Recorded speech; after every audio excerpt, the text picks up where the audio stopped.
The following episode discusses self-harm, suicide, and potential domestic violence. This may be disturbing to some listeners. Listener discretion is advised.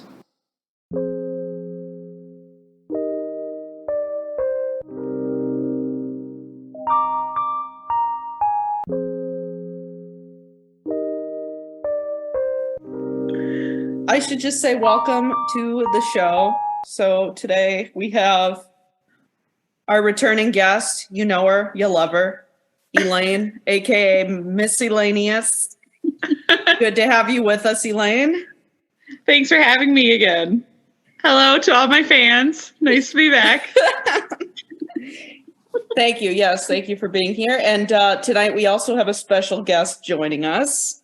She is our good friend, but she's new to the podcast, Amber, aka I'll have to think of a nickname like Miscellaneous for you, but welcome, Amber. Thanks for having me. I'm excited. Amber, long-time listener, first-time caller. Oh, thank you. Okay, not to put you on the spot, but why don't you tell the listeners a little about yourself? Like, what do you want to know? Just like, Elaine, what do we want to know? I'm not super exciting. Just like, Amber and I and Elaine all went to high school together. So that's how we know one another. And Amber, you are into true crime. Yeah. Yes, I am. So this case is going to be interesting because Amber, you are familiar with the case we're talking about, but you're not like super, what is it? It's been a while, so the details aren't super fresh, right? Yeah.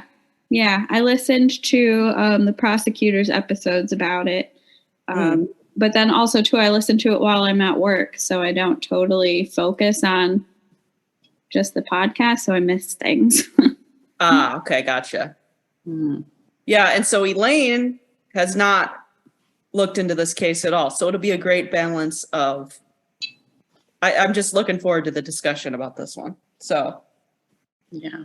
What do you guys think? Should we dive into this? Yeah, let's get started. Okay, cool. So today we are going to be speaking about Ellen Greenberg. A lot of podcasts, a lot of people have covered this case, and it's very tragic and sad, and insert any adjective here, but it's, let me show you. I always like to put a face with the name so you guys can see it even though we're on audio. Okay, so this is Ellen Greenberg. Ellen was a 27-year-old teacher. And for the record, everyone, Elaine is also a teacher, and Ellen was a first grade teacher, and she lived in Philadelphia, Pennsylvania. She was engaged to her fiancé, and I will show you him just so you have a face. She was engaged to her fiancé. His name was Sam Goldberg, and they were together for 3 years at the time of Ellen's death. Wow. So, yeah. They look so happy together. Yeah, so this is, just laying a little bit of backstory here. The two of them lived together in Philadelphia in an apartment on the 6th floor, okay? And our story starts on January 26th, 2011, okay? Okay. Sam, Ellen's fiance, is going to go to the gym in the evening, the late afternoon, I guess. He's going to come up to the apartment that he shares with Ellen, and he's going to find her dead on the floor of their apartment. Oh my God. Yes. So those are the very basic details, and the main point of discussion in this case is, did Ellen kill herself or was she murdered? Oh, wow. So that's the unsolved part of this. And I guess depending on who you ask, people have very strong opinions on it. Yeah.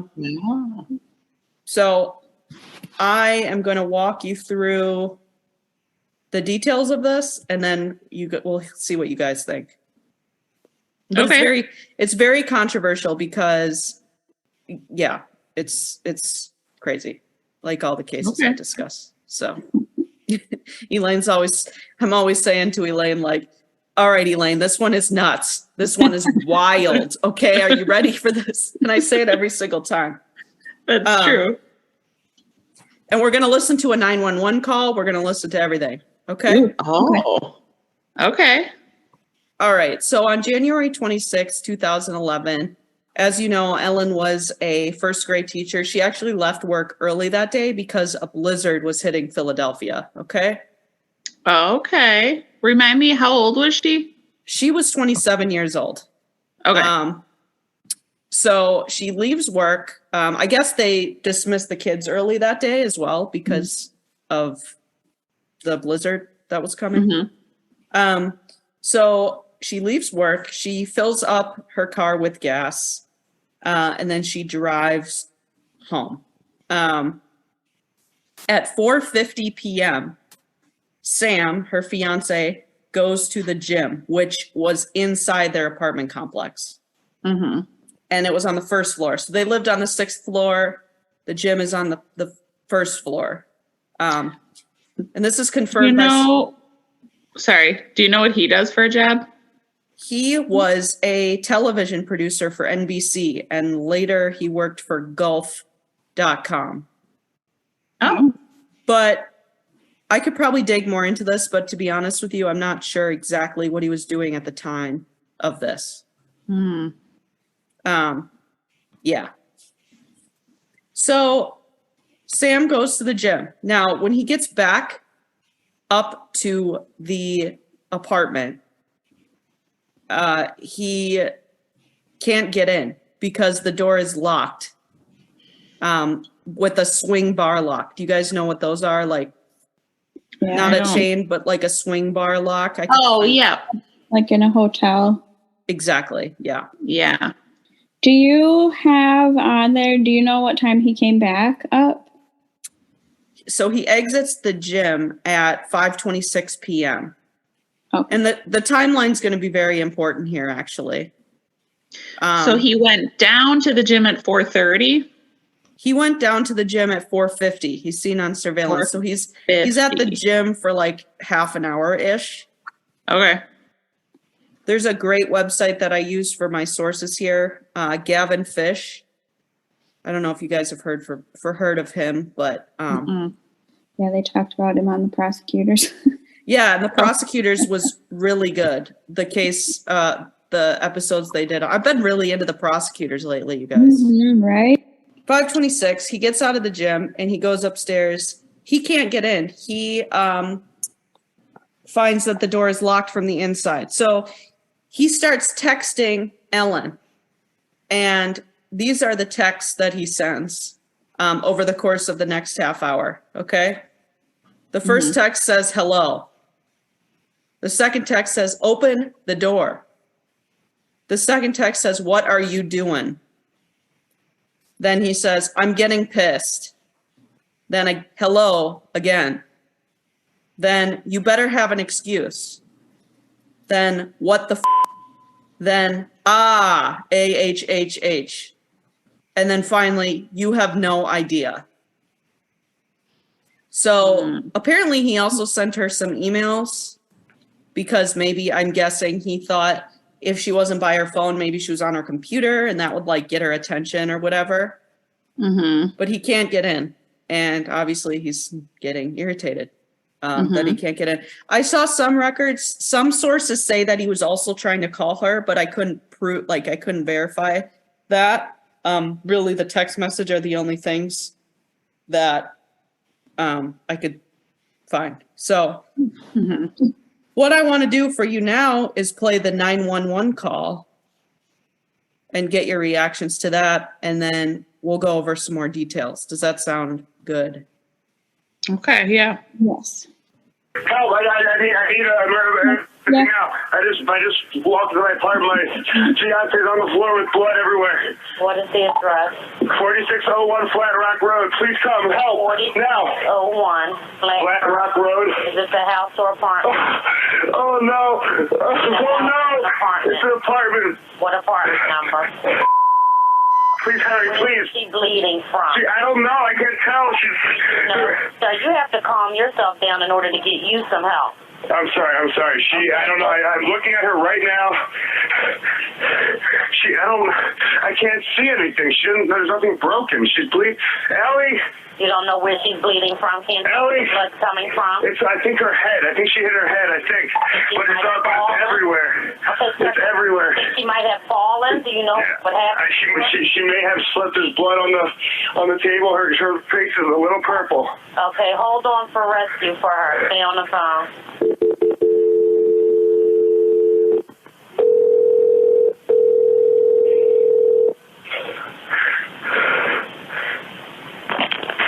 Fire Department 842. What's the address? No, 4601 Flat Rock Road. Please hurry. 4601 Flat Rock. Yes. What's wrong?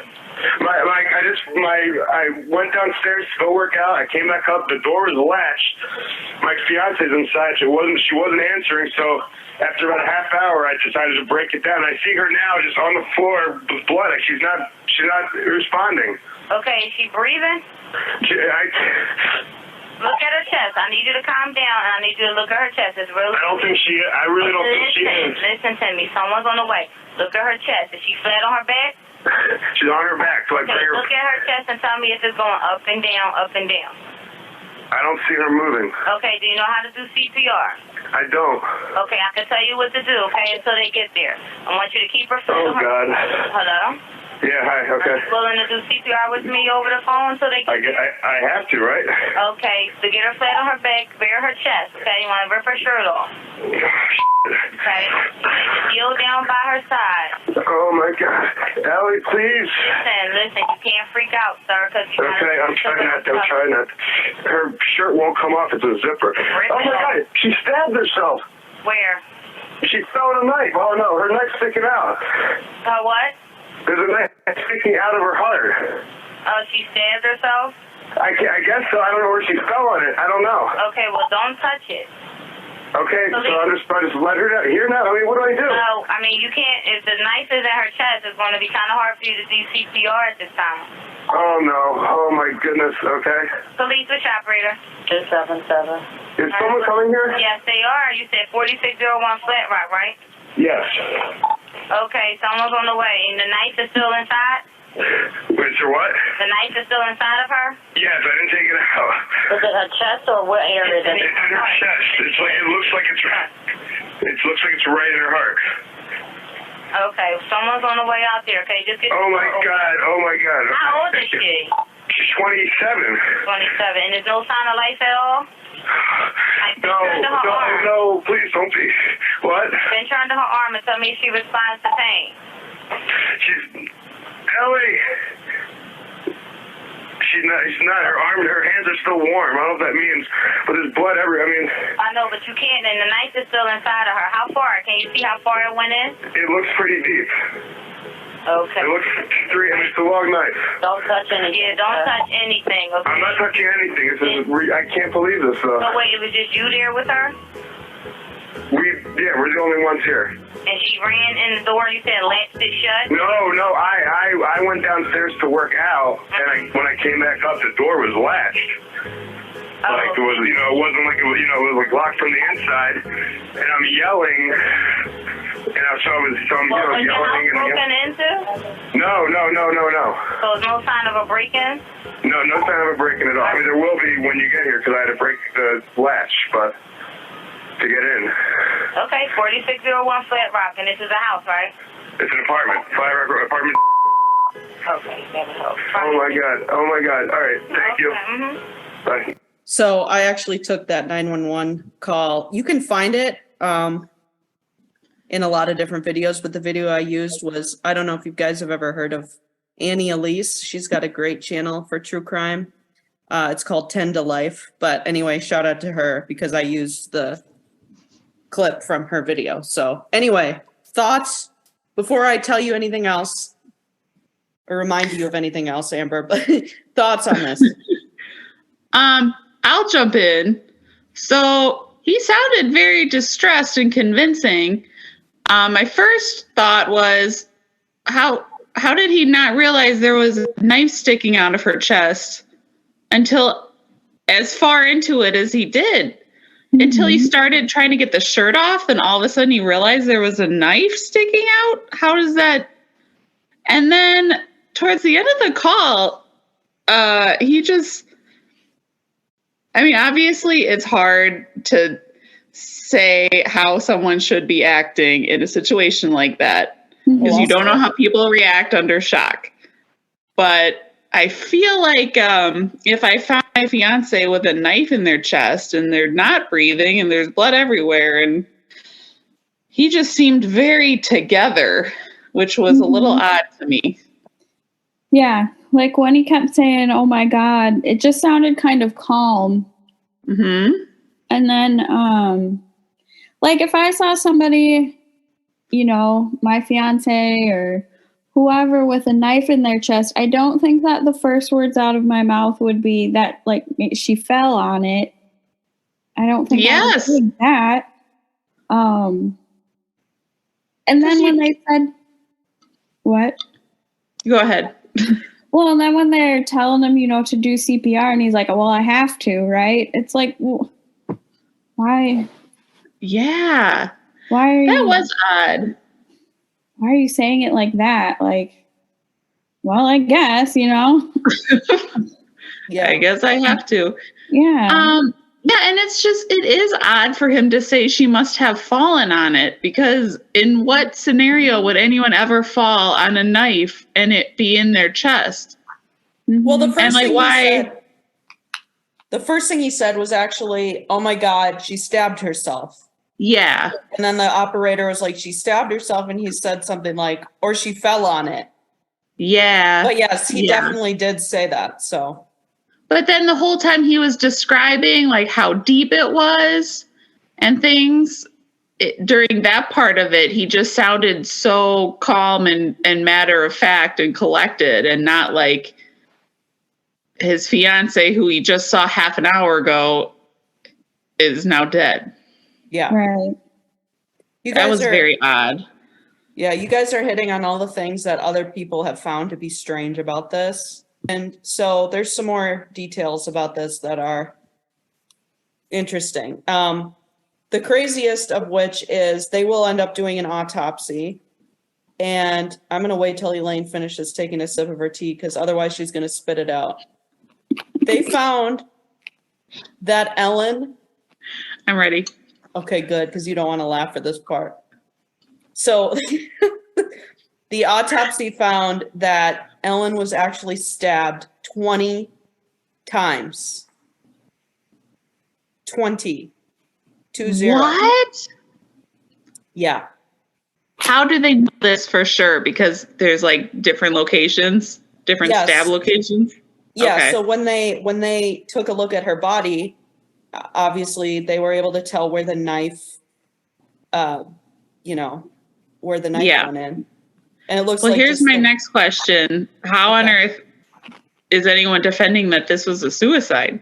There you go. I mean, a lot of people, well, there's a lot of information, so I will get through it, but a lot of people do not believe it as a suicide. So just to break this down, okay, the 20 stab wounds, this is even crazier. So she was stabbed 8 times in the chest, 10 times in the back of her neck. The back of her neck, okay? Oh. Once in her abdomen and once across her scalp. God, where do I even go from here, you guys? Well, and they could tell too from like the stab wounds.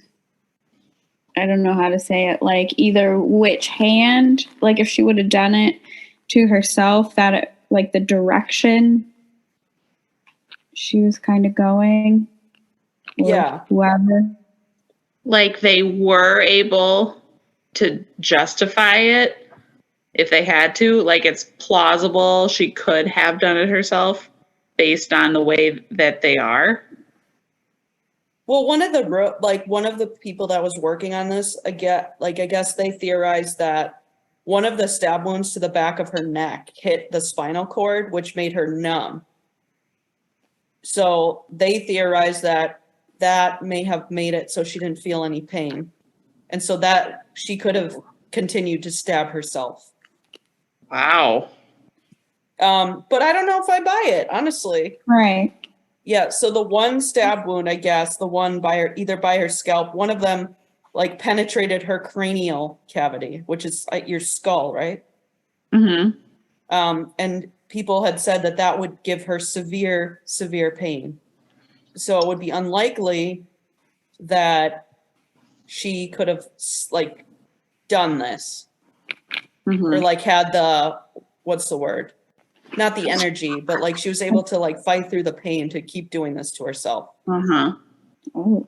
And there were some other things. So I'm not going to lie. The boyfriend comes out, or the fiance comes out real suspicious in this, but there are some things that happen that could lend themselves to suicide. Okay. But let's talk first about her fiance. He actually made a call to a lawyer before he called 911. Oh, yeah. And this was his uncle, apparently, by marriage. And he was actually on the scene when emergency responders shows up. Okay? Okay. So, yeah. He gets out of the gym at 5:26 p.m. At 6:14 p.m., okay, he calls this guy, his uncle, who's the lawyer. Now, if he's leaving the gym at 5:26 and he says it's like he's waiting outside for like in half an hour, yelling her name, trying to call her, whatever. Neighbors did actually say they heard him in the hallway calling for her, but nobody came out. They just overheard him like yelling for her, right? So 5:26 to 6:14, that's about a few minutes over 45 minutes. So I guess, yeah. So 6:14, he calls this guy. At 6:26, he answers a call from this guy. So I don't know if he missed the call the first time or if the guy's calling him back. So, yeah. Oh, one important detail I forgot to mention is that before he called 911 and before he entered the apartment, her fiance, Sam, actually went down to the security desk and asked if they could help him get into his apartment because his fiance wasn't answering. Like help him break down the door. And the security guard on duty said, no, we're not really allowed to do that. We can't help you break in, even though you live there. I mean, anyway. Yeah. So he's like, well, I'm going to end up like, basically they had a talk and he's like, was saying, I'm going to break down the door. And the security guard said something like, you can do whatever you want, but you're going to be liable for the damage that is done. Okay. Yeah. Now, Sam actually told the police that the security guard was with him on the 6th. There was no surveillance video on the 6th floor. The surveillance was in the lobby by where the gym was, but there's no surveillance of the actual hallway on each of the floors. But Sam told the police that the security guard was with him at the time that he broke the door down. But the security guard said no, he was not, because he was the only one on duty at the time, and he didn't go up with him. He stayed at the front desk or whatever. Sure. That's an interesting thing to lie about, especially when it could be easily like discounted, right? Right. Yeah. It is odd. So, yeah. Let's see what else.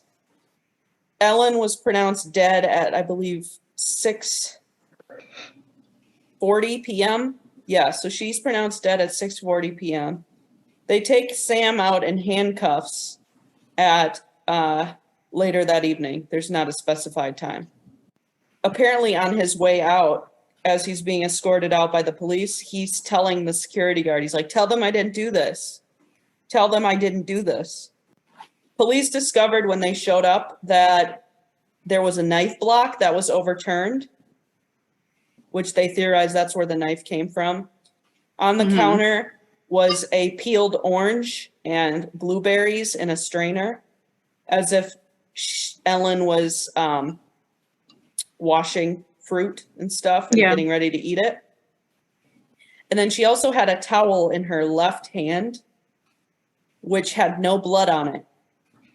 And then that towel came from the bathroom, not the kitchen, which is just one thing. Yeah. That's weird. Some other things to note is that Ellen was not wearing her engagement ring at the time. Now, I'd love to hear what you have to say about this, Elaine, as a married person. Do you ever take your ring off, like when you're washing fruit, or because it was actually found in her bedroom and she was in the kitchen? I've taken it off to bake or anything that involves me getting my hands dirty. Washing fruit, no, because that's just water. It's if I'm like, mixing something like dough, it's going to get all caught up in there. And then I would put it somewhere safe, like in the bedroom. I don't want to just set it anywhere. But that seems odd. I guess it's possible. I don't know why she would have put it all the way in her bedroom just to rinse off some fruit. That doesn't make sense. Yeah. And maybe she was just the type of person that, I'm sure everyone's different, but like maybe she was the type of person that didn't wear it all the time. I don't know. Maybe, and honestly, if I take mine off for whatever reason, I do forget to put it back on for like several weeks until I realize that I'm not wearing it. So that's possible. Well, and maybe she was planning on doing other like cleaning up stuff after, if she was preparing the fruit to eat. Yeah, maybe if she's going to use any cleaners or bleach or anything, she doesn't want it to get on there. Right. So this is a really good post on Reddit, and it's from I came, I saw, I concurred. I love these usernames. But they laid out some facts that support murder and some that support suicide too. The first point they make is that suicides rarely involve knives. Like, it's very rare for someone to stab themselves, especially women. Women are more likely to go the route of pills or something of that nature. Okay.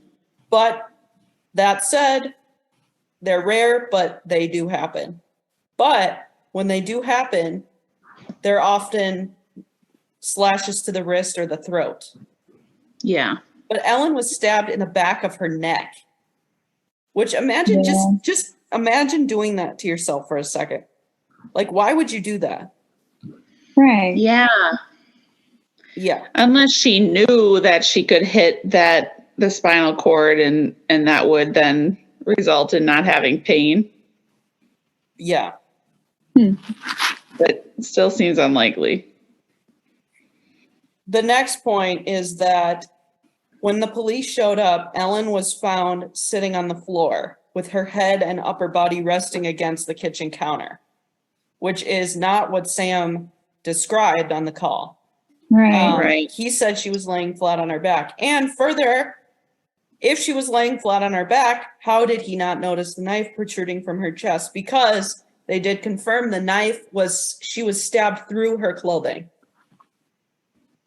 First of all, if you're stabbed under your clothing, a knife like that is still going to protrude out. Right. Yep. Second of all, that doesn't even matter because she was stabbed over her clothing. And if she's laying on her back, I don't know how you don't know that. No. Yeah. Especially if you're going to try to do CPR, because that's... Right.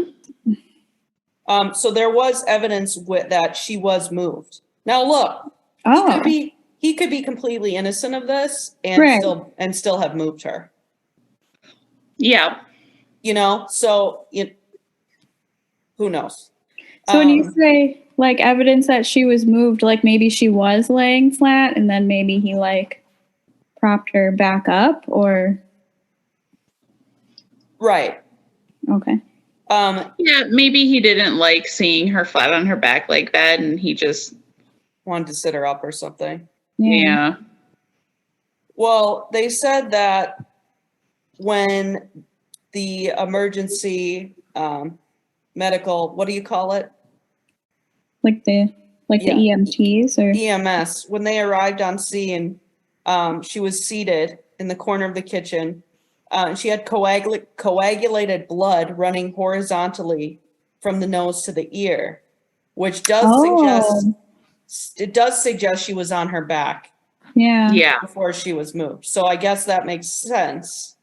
Yeah. Yeah. Yeah, he probably moved her. There's a lot of speculation from different medical professionals about like which stab killed her. Mm-hmm. Like some people say, well, like there's one neuropathologist that said that there's one stab wound that he theorized had to have been done after she was already dead. But that's just up to his expert opinion. I mean, not everyone agrees with it. Like it's hard to say after the fact, right? Yeah. Yeah. Some people say that there's evidence of a manual strangulation that was overlooked. But I mean, I'm not sure exactly what signs they saw that would lead them to believe that, but I mean, they're the experts, so I'm sure yeah. Sure. They theorized that maybe the towel that she was holding in her left hand, that it could have been used to clean off evidence, like fingerprints from the knife or something like that. But it's important to note that there was no blood on this knife. On the towel. Yes. Or on the knife. Yeah. Correct. We already discussed the weird things about the 911 call. All right. So there's also the issue of this door, right? Mm-hmm. And this is exactly the swing bar lock on the door. Okay. And I'm going to read directly from what this poster says on Reddit. I hope that's okay. Okay. This person says, Sam claims that when he returned to the apartment, the door was locked by a swing bar lock, and after about a half hour, he forced his way in. If true, this would be one of the strongest pieces of evidence in favor of the suicide theory. However, no one witnessed Sam break in the door. Sam asked the apartment security guard to help him break in the door, but the security guard refused. Photos show a metal door with a slinging latch above a regular exterior door lock. The latch has minor damage that is inconsistent with someone pushing in the door to get in. If Sam had forced his way in, we would expect at least one of the two latch pieces on either side of the door or the door frame to be completely broken off. It is also not impossible for an individual to latch a door from the outside. There were no cameras in the hallway outside the unit. Okay. I do question how someone would latch that from the outside. I guess I could kind of see how you could. That was my question. Is there any actual evidence that it was locked, as he said it was? Mm-hmm. Yeah. Which it sounds, according to that post, it's unlikely due to the damage. Mm-hmm. Right. What were you going to say, Amber? Oh, I was going to say sometimes too in like the discussion in other groups, sometimes like in hotel rooms, or I don't know if there's were apartments too, but if you kind of like slam that door too, they said that latch could go by itself. That's true. And lock you out that way. That's what I was going to say actually too, Amber. I'm glad you said that because that's one thing I heard somebody else say about this case is that if you slam the door just the right way, that thing could latch by itself. And this is the photo of the latch, the kind of latch that it was.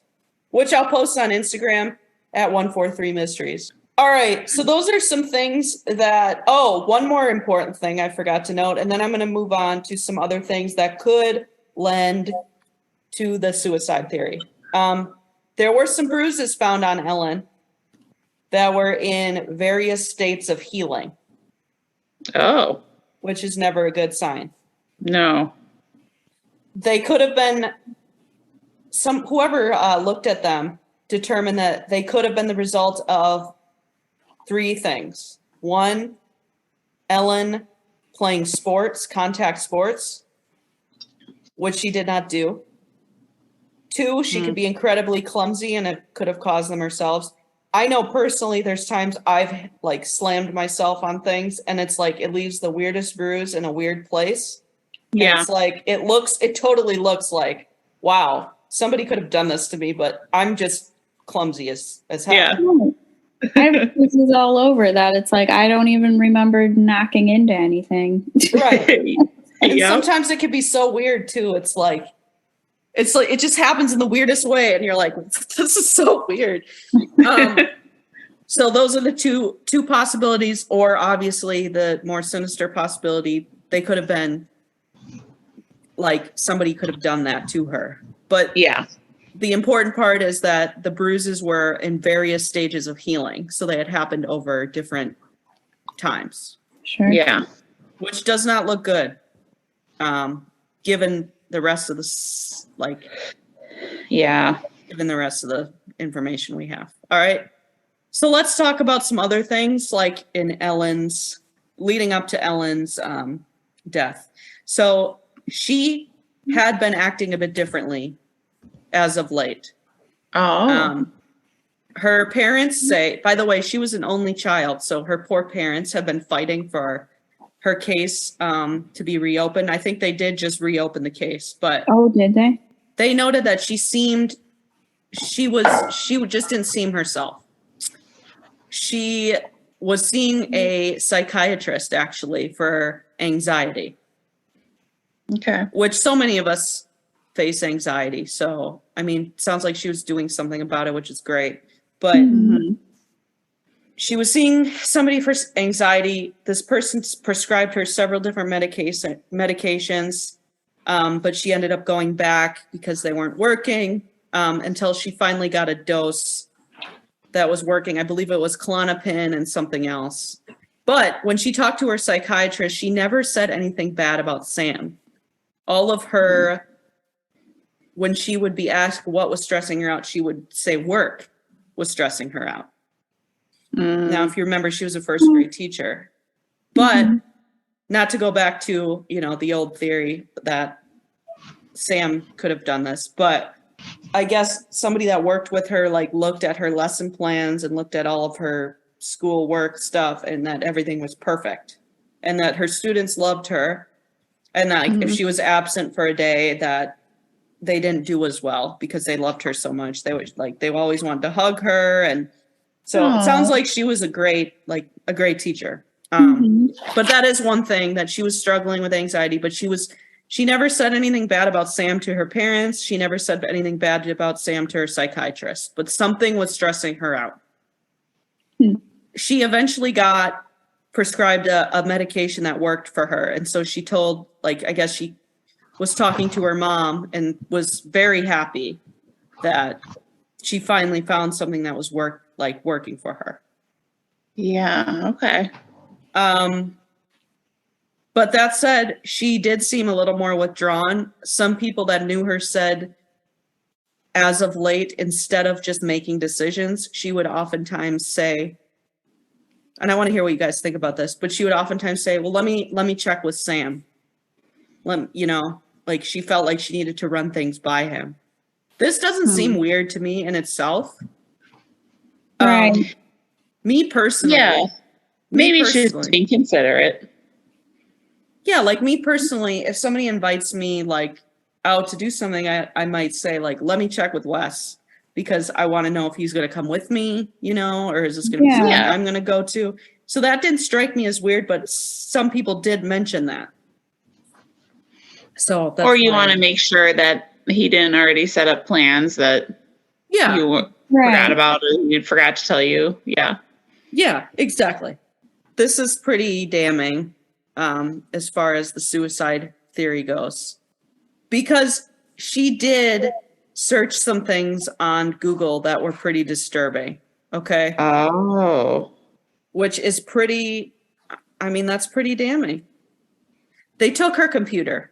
Okay. Mm-hmm. So I guess they don't have any proof she did this, but they took her computer and they did find that she was searching for things about suicide. She was looking. No. She was looking about different methods and quick and painless ways to commit suicide. But that's really all that they found about this. And I'm trying to find, I don't know that I could find like when this was, but if she was like, there's so many things in this case where it's like she could have been searching this stuff, but still have been murdered. Right. Yes, that's true. But, and another thing that strikes me about that is if you're going to like search painless ways to kill yourself, stabbing yourself 20 times is not it. Yeah, you're not going to pick stabbing. No. So, yeah, I mean, that's the case of Ellen Greenberg, basically. I hope I didn't leave anything crazy out, but I would love to hear thoughts, theories. I believe they just recently reopened the case because her parents really don't believe she killed herself. Some people think that the medication she was on did this because, you know, with different anxiety medications, they do have side effects, you know. She said it seemed to be working for her. But there's just so many weird things in this, and it's just weird. It's All right, what did her parents ever say what they thought of Sam? And her relationship? Yeah, so they liked him a lot. They thought like at first he was a really nice guy, but they changed their view after this all went down. Okay. Yeah. Her father said on a different podcast, Crime Junkie, anyone? Amber? I've heard of it. You don't listen to Crime Junkie? No. Oh, okay. Well, anyway, so Ellen's father told the hosts of the podcast, quote, "We know she was abused before the attack. She was being abused. She didn't know how to tell us she was being abused. She didn't know how to ask the right questions to find out if she was being abused." Yeah, and so they found 10 bruises in various stages of healing. So, and were these bruises in areas typical to people who are being abused? Because, you know, like if you had a bruise like on your thigh at table height, it was probably from hitting a table. But like fingerprint bruises or like her right arm, her abdomen, and right leg. Okay. I think if you listen to the prosecutor's episode on this case, they did a 5-part series on it, Elaine, so you should check that out. I will check it out. After everyone listens to this episode, you should check out the prosecutors, but definitely listen to mine. You're already Start with listening. this one.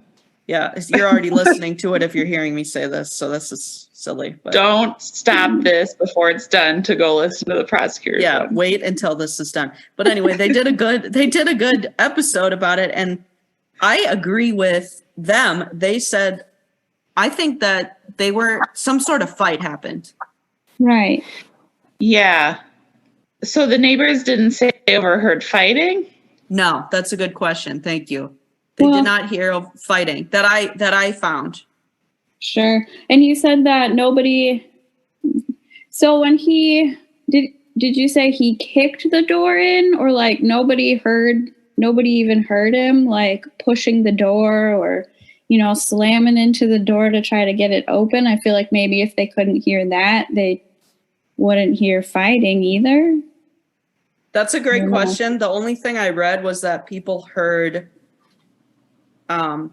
they heard him yelling for her to open the door. Sure. But I didn't see anything about specifically, maybe I missed it, but I didn't see anything specifically about him breaking the door down.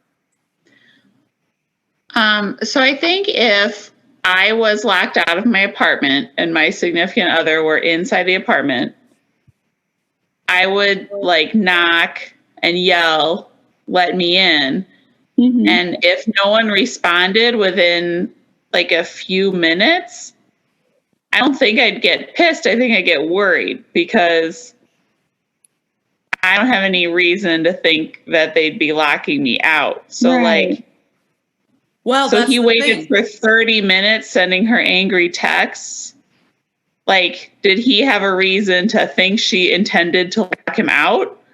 Like, that would indicate that they were in some sort of fight. That's the Or that exactly. it's not a very healthy relationship, because Right.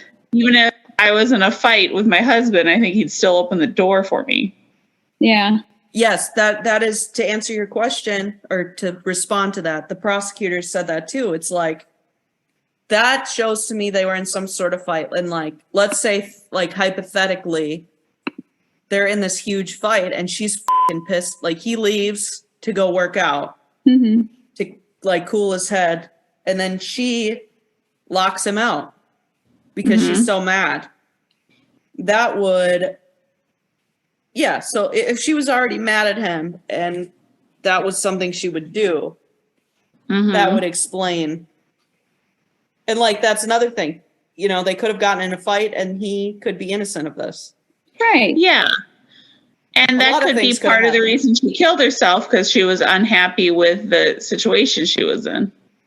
And she was already suffering Right. from some mental issues. So Mhm.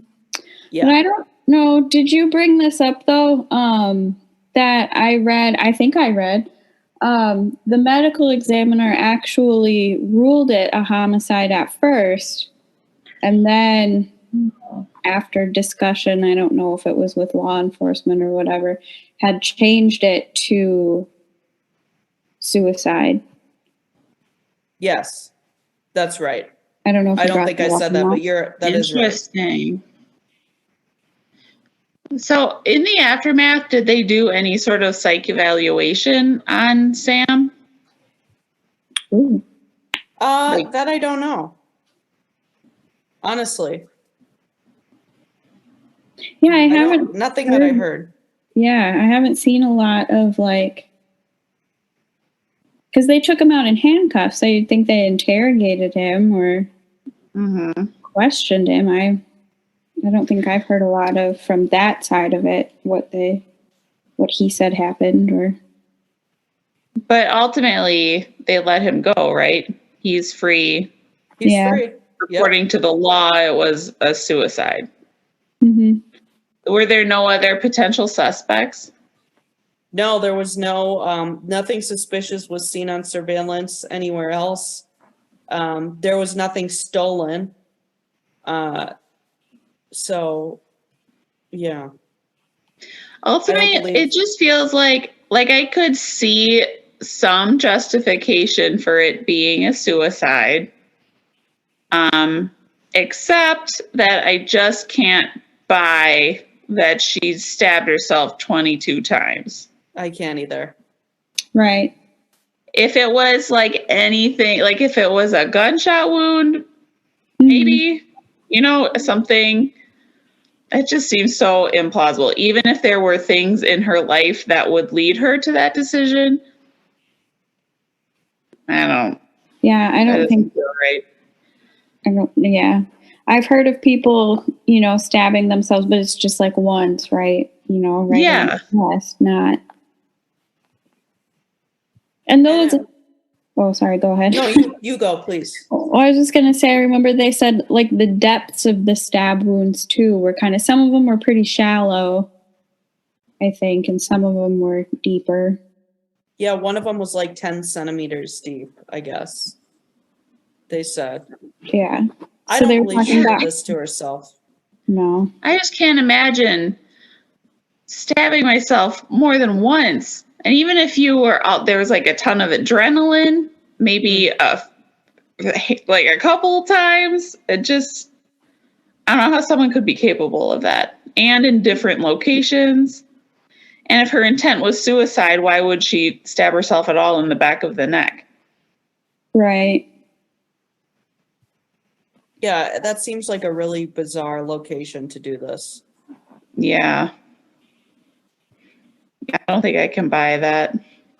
But it feels like there's not a lot of information on why it would have been the fiance. That's true, Right. but a lot of people think he was abusive in secret. Yeah. And she was too afraid, which totally makes sense. A lot of times abuse victims are ashamed to admit that to their family, or maybe even to herself. She didn't want to admit that. And then that like they could have had a violent fight. One of them could have called off the wedding, which could explain why her ring was in the bedroom. You know? That's true. Yeah. The knife block was overturned. Could that be indicative of a struggle of some sort? Yes. Yeah. I mean, I think so. If they're just grabbing a knife quickly. Right. There's a lot of stuff. Also, do you guys think it's weird that he called his attorney or whatever before he calls 100%. 911? I mean, look, I get it. You should call an attorney in any circumstance, but not before 911 if your fiance is dying. You should No. Supposedly he didn't notice the gun in her chest, the knife in her chest until halfway through the 911 call. So now we're supposed to think he walked in, saw her body, called the lawyer while presumably looking at the body, then called 911, still looking at the body, and still didn't notice the knife in her chest. And didn't you say too, do you know what time he called 911? Because didn't you say like he called his uncle, his lawyer uncle, and then either he didn't pick up or like he returned his call like minutes later? 6:14 p.m. Remember, he's been locked out now. He left the gym 45 minutes ago. 6:14 p.m. he calls the attorney. 6:26 p.m. So what's that, 12 minutes later? Yeah. He answers a call from the attorney. And then he doesn't call 911 until 6:31. Is it possible he called the lawyer before he kicked the door in? Oh, yes. I think I heard that theory too. Like, thank you for saying that. Somebody said maybe he called the lawyer to see, like, was it okay for him to do this? Oh, sure. Yes. That's a good point. That's a good point. Also, there's just, it's crazy. A lot of people think there's no way this is suicide. There's just no way. But God, there's certain little details that I think where it's like the one you just said, that's totally plausible. He could have called his lawyer and been like, the security guard says I can't do this, but I can't, she's not answering the door and it's my apartment too. Like, can I please do this? And like trying to get advice, right? Yeah, that's totally reasonable. Yeah. Also, if you know that you killed her, why would you send those texts the way he did? Like, his texts were angry.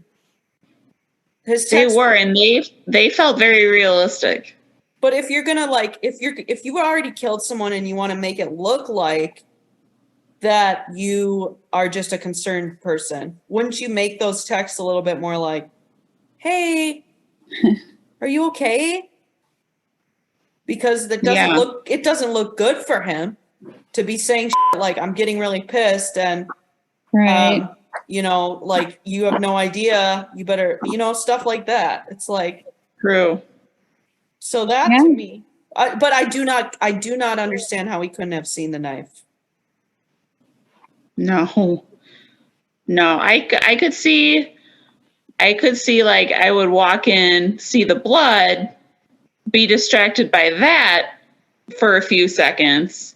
But as soon as that 911 operator said, is she on her back? Look at her chest. Is she breathing? She specifically said, look at her chest. And he still didn't notice until he actually went up to the body to start doing CPR. Yeah. Yeah. I mean, he could have been afraid to touch her.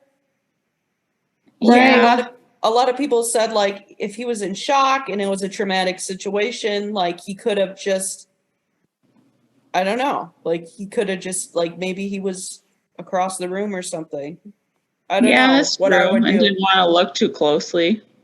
Yeah. Yeah. Maybe like you said, you know, how if he didn't want to see her laying on her back like that, maybe he didn't really want to see her, you know, with blood everywhere too. Like you said, maybe he didn't want to touch her, and maybe that's why he said when they told him to do CPR, maybe that's why he said, "Oh, if, you know, I have to," or however he said that. Yeah. Here's an interesting comment from Appropriate Duty 171 on Reddit. This person says, it could have been possible that he didn't see the knife at first because the athletic jacket she was wearing was black or dark, and her hair is very dark. And if the knife was straight up out, it could have blended in a bit perceptually if you're not wanting to look directly at her. But then they go on to say, his whole response is out of whack, though. I've seen several traumatic events in my life with family members and even strangers. I helped a complete stranger unconscious in a parking lot, bleeding without a hitch. I ran into the restaurant and yelled, call 911, some blah, blah, blah. Someone's bleeding. Anyway, so that's what they say. I guess I could see that. Like, if you're not expecting to see her stabbed and the knife is black and her shirt is black, and I don't know, though, man. I don't know. Well, and I feel like there could be a possible third option of it wasn't suicide and he didn't kill her, but there was a third person. Yeah, that's true. Who's involved. But then you have to believe that this person. Sorry, I didn't mean to cut you off. Go ahead. I was just gonna say, I feel like the signs point to a murder, but there's enough reasonable doubt for me in regards to the fiance. Parts of his behavior are weird, but parts of his behavior do seem like he's not necessarily the guilty one. Right. So Gavin Fish, who is the guy that he has a really good website and he covered this case, he also said his wife, who's really flexible, had a really hard time trying to get her hand in the right position to maneuver and perform the stabs on the back of the neck. Mm-hmm. So, yeah. I mean, if you're going to, that just seems like a super odd angle. I don't know. Yeah. Yeah, that doesn't seem right. No. That's the part that I get stuck on, you know, having them rule it as a suicide is stabbing yourself in the back of the neck so many times. Yeah, it's a tough one. That doesn't make sense. Like, and then you have the whole issue of the bruises in different stages of healing. Like that combined with her anxiety, I don't know. I mean, even if it was an abusive relationship, it doesn't mean that he's a murderer. True. Right. Like, yeah, like I was saying, he could have been abusive and she could have killed herself. They could have had a huge fight and she killed herself. Or maybe he did kill her. I mean, I don't know. A lot of things could have happened, but they did, I believe, just reopen the case. A lot of people, they say those search terms, though, could have been Sam. There's no proof that Ellen made those searches, but they were on her computer. But then you would have to believe it was premeditated. And if it was premeditated, would you really stab someone? I can understand or like believe it was done in the heat of the moment. Yeah. Because that would explain the 20 stab wounds. But if you were to premeditate this, why would you stab her 20 times? Wouldn't you just, you know, maybe do it once? And isn't there like, what are those, like crimes of passion? Aren't those the ones that are like really heated and so it seems like it's over, you know, either they're stabbed multiple times or... Yes. Mm-hmm. Yeah, exactly. Well, either way, it's a really sad case because she was really, I mean, she was engaged. She was, seemed like a lovely person. Mm-hmm. Yeah. Whether she was struggling, it sounds like she was definitely struggling mentally. But yeah, there's just some people that don't believe for a second this was a suicide, but then other people, I mean, I don't know. I go back and forth, honestly. Yeah. There's times where I'm like, oh, definitely he did this. And then I'm like, well, actually, I don't know. Because it could make sense. Like his texts outside the door and also he was wearing Timberland boots, not sneakers when he went to the gym. He was wearing boots. Yeah. Oh, yeah. That was one other detail I forgot to mention. People use that as like, but I mean, if he was seen leaving the gym, he obviously was in the gym. I mean. Right. And some people said, I don't know if they knew it. I don't know if he went down there to like lift weights, but some people in that group, they said if they're just doing weightlifting and stuff, they'll do it in boots too. They're not going to change into athletic shoes. That's fair. Like their arm. I guess everything's going to get everything's going to get scrutinized. Yeah, that's true. Like even maybe if it's mundane at the time, it's like. Yeah, I'm sure there's stuff that I do during the day if I went missing or would look weird. Yeah. Yeah, that's the case. I think I covered pretty much everything. Yeah. This one is very odd. I'm glad they reopened the case. I'm definitely leaning that it's not a suicide. See, I wasn't either, but then now I'm just thinking about the only thing I'm hung up on, which is a pretty huge detail, is the fact that she was stabbed so many times. Right. I could excuse the weird 911 call. I could attribute him calling his lawyer to him wanting to see if he could knock the door in. Mm-hmm. I could excuse all of that away. Yeah.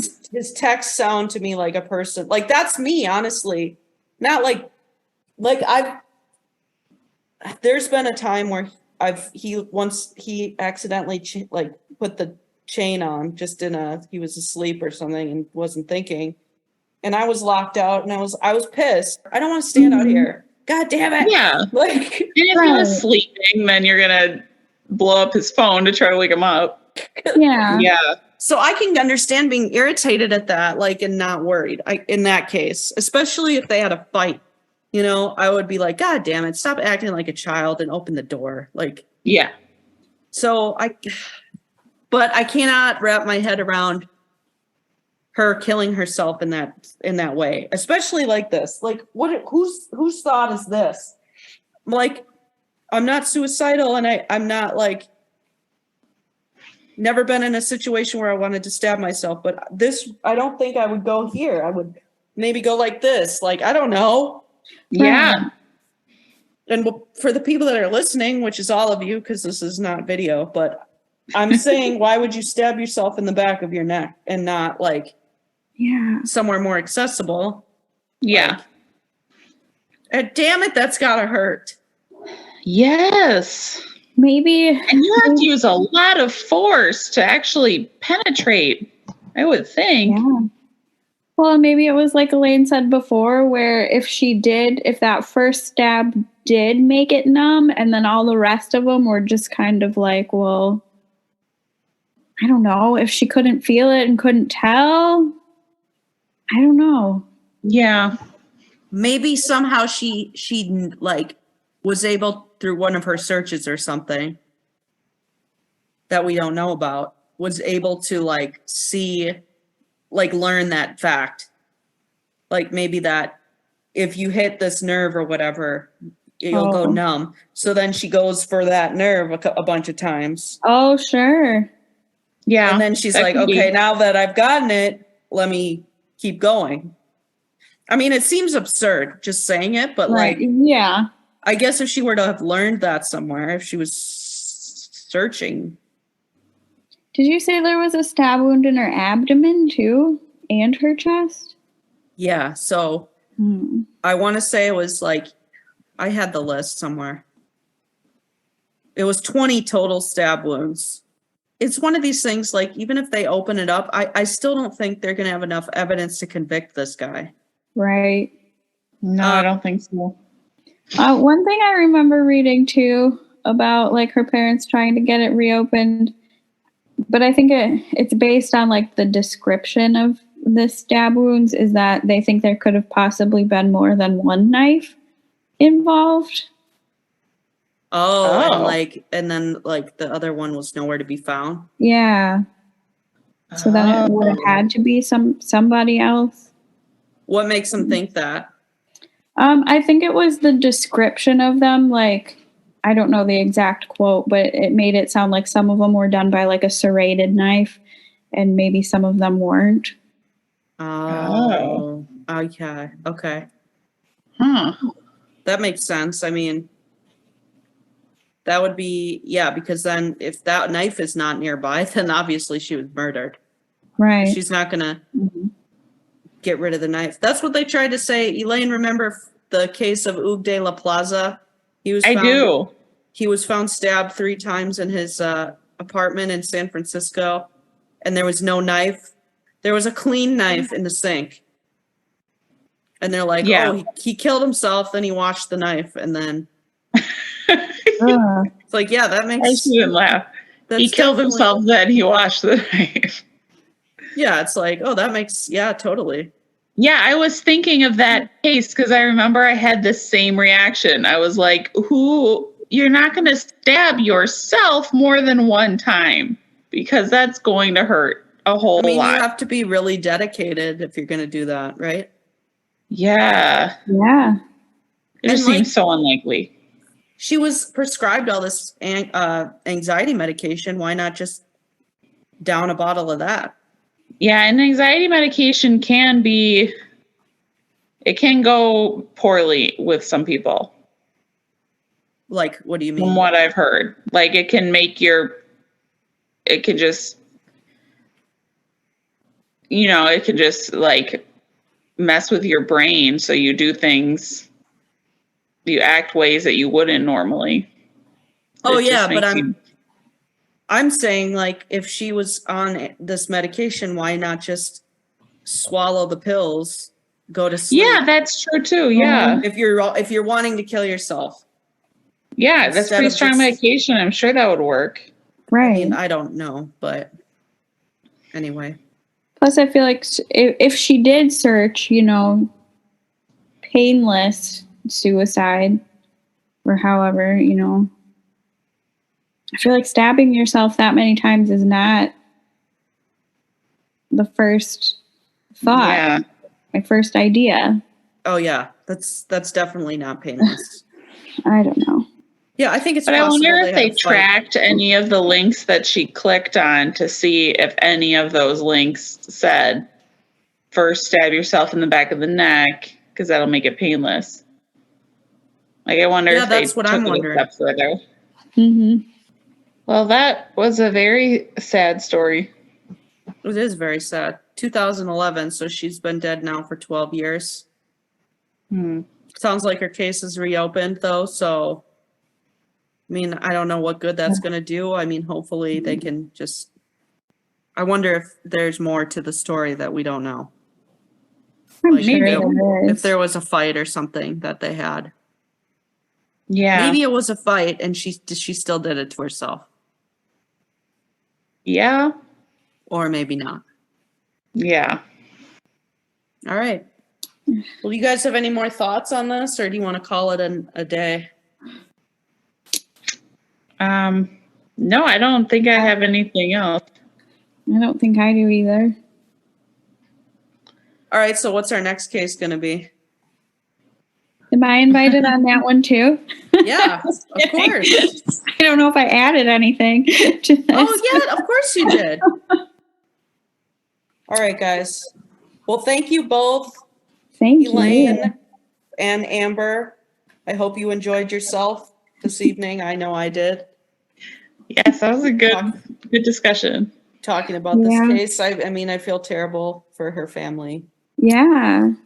and I hope she gets justice no matter what that looks like. I don't know, but Yeah. Yeah.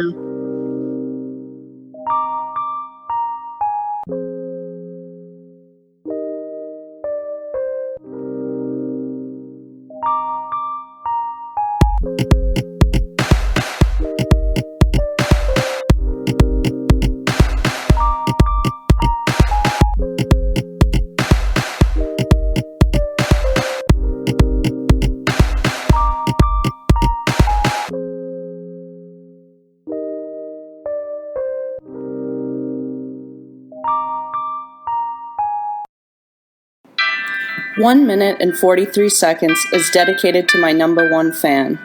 Thanks, Dad. I love you and I miss you."